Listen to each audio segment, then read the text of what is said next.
So apparently there's a brand new group out here called the Foundational Black Authority. I've never heard of them.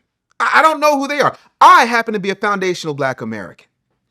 I think that people have this whole situation really jacked up. Here's what I love about the Pan-African diaspora. I love that, my homeboy Linton, whose channel I'm on, is a Jamaican, right?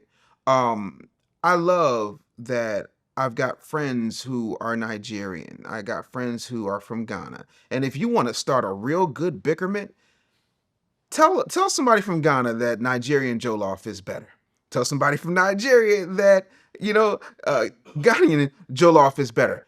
And they gonna cuss you out. And you know why? Because there are cultural differences, and we should celebrate all of those cultural differences. The problem is there's one cultural distinction that has not been celebrated because everybody can easily assimilate into it, and that's foundational Black Americans. That's it, and that's all. We have contributed to the world in a way that has gone unrecognized and basically pillaged and assaulted for the better part of 400 years.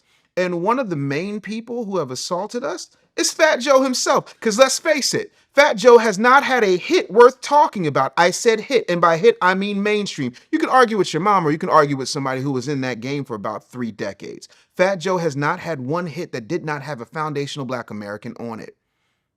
Go ahead, name it. And you say, well, he has some joints with Big Pun. None of those were hits. Some of them were cult classics, but none of them were mainstream hits. All the way up, Black people.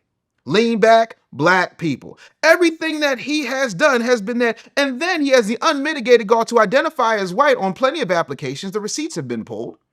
But the truth of the matter is, Fat Joe is the worst type of culture vulture. He's a culture vulture that acted like because he's from the Bronx and he grew up in that gave him the right.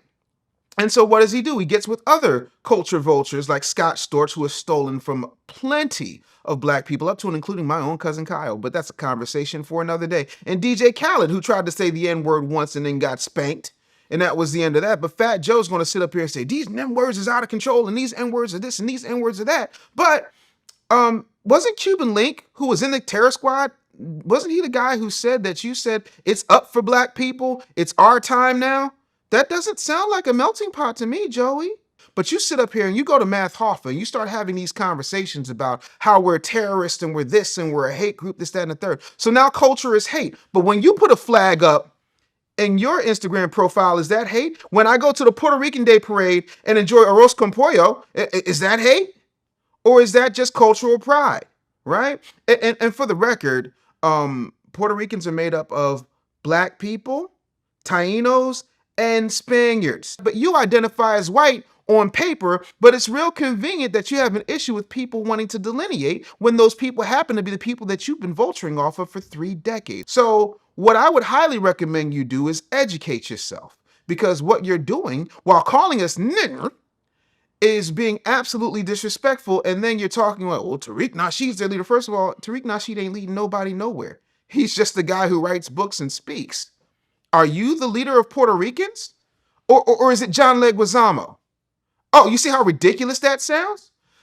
What you're trying to do is try to hedge up your bets so that you can go on and ride off into the sunset and continue to exploit Black people for all you could exploit them for, right? And you say, oh, I love Remy, and oh, I love this one, and Lil Wayne, da da da. Yeah, you love anybody who gives you any type of credibility, because let's face it, after FloJo, you were a one-hit wonder until Pun came along. And if Pun signed to a different record label, we'd have been like, hey, what happened to the other, what's his name? Fat Joe. And speaking of Joe, it's funny how Joe familiar you were with the Biden administration and the Harris campaign, because you're out here doing concerts that nobody really give a rat's ass about on behalf of them, and you seem to be a little bit bitter that you lost. But what are you doing to build up the Black community? Since you care about us so much, I demand you put your money where your mouth is. And if you cared so much and you love Kamala Harris so much and she was so qualified, how come when she was running the first time you didn't give a dime to her campaign? Don't worry, I looked.